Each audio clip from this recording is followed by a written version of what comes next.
नमस्ते और 306 दिन के ईश्वरी वरदान में आप सबका स्वागत है। आज आपका दिन शुभ हो, लेकिन आज परमपिता परमात्मा क्या कहते हैं उसको सुन करके और भी दिन शुभ हो आपका।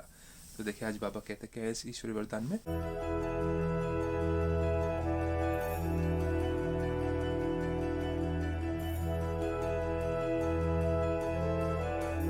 बाबा कहते हैं, तड़पती हुई भिखारी, प्यासी आत्माओं की प्यास बुझाने वाले, सर्व खजाने से संपन्न भवा।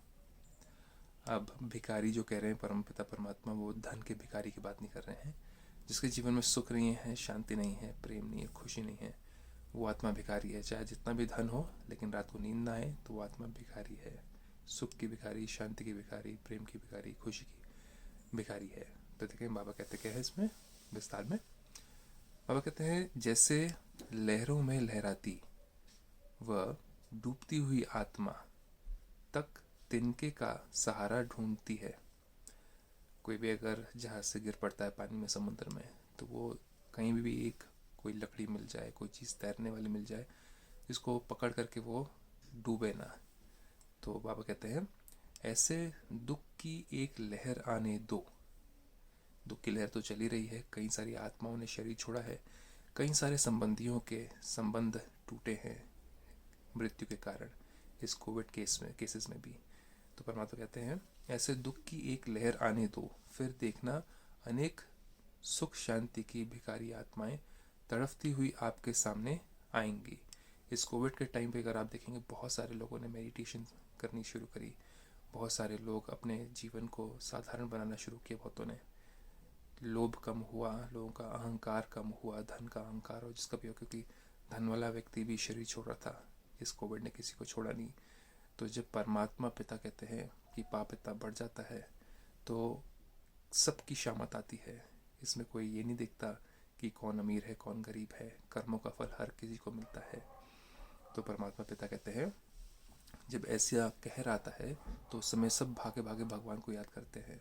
तभी कहा जाता है ना, सुख में करे ना याद कोई, दुख में करे हर कोई। तो दुख की लहरें बढ़ती जाएंगी। घोर कलयुग की बात हो रही, तो घोर कलयुग तो घोर ही होगा ना। और तो हम सोचते हैं कि टेक्नोलॉजी से, पैसे से हमारा सुख और बढ़ता है, लेकिन परमात्मा कहते हैं ये घोर कलयुग है और दुख की लहरें आएंगी। तो अभी से ही परमात्मा से जुड़ना ज़रूरी है।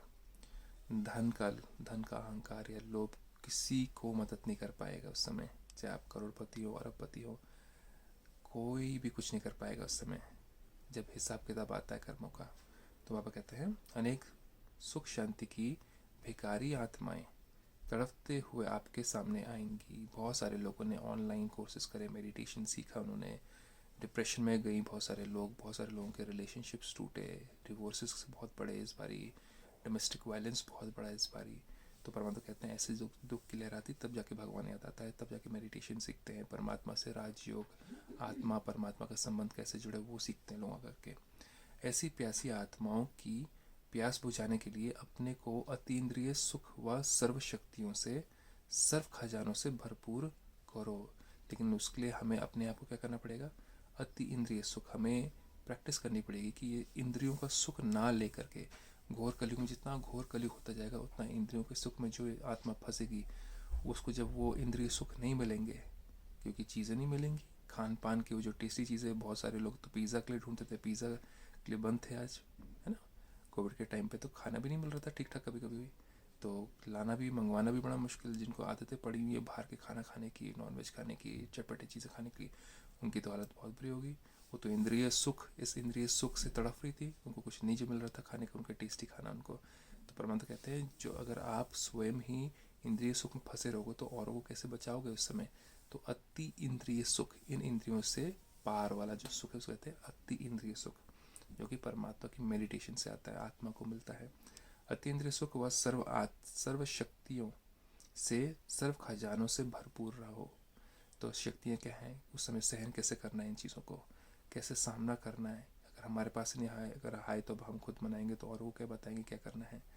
फिर बाबा कहते हैं, से भरपूर रहो, सर्व खजाने इतने जमा हों जो अपनी स्थिति भी कायम रहे, खुद की भी स्थिति भी कायम रहे, यानी कि हम ही डगमग हो रहे हों। ऐसे जब विकराल बहुत सारी परेशानियाँ आएंगी तो ऐसा ना हो कि आप खुद ही डगमग हो जाओ, और अन्य आत्माओं का भी संपन्न और अन्य आत्माओं को भी संपन्न बना सको। स्वयं भी संपूर्ण, अन्य आत्मा को भी शांत कर पाएँ, उस समय उनको भी सुख दे पाएँ, उनके जीवन में भी जो भी हलचलें आ रही हैं उसको भी दूर कर पाएँ। इतनी शक्ति हो हमारे अंदर।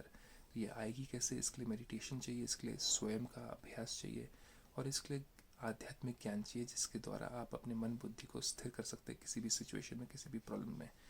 तो इसको सीखे कैसे? इसके लिए आपको Brahma Kumari godly spiritual university में जा करके आपको इसको निःशुल्क सीखने का प्रयास कर सकते हैं आप, और अपने जीवन को सुखी स्वस्थ बना सकते हैं। क्योंकि याद रखें, कलयुग घोर होते जा रहा है, तो अपनी तैयारी पहले करनी चाहिए ना, किसी भी प्रॉब्लम आने से पहले। आपका दिन शुभ हो, आप सुखी रहें, स्वस्थ रहें। ओम शांति।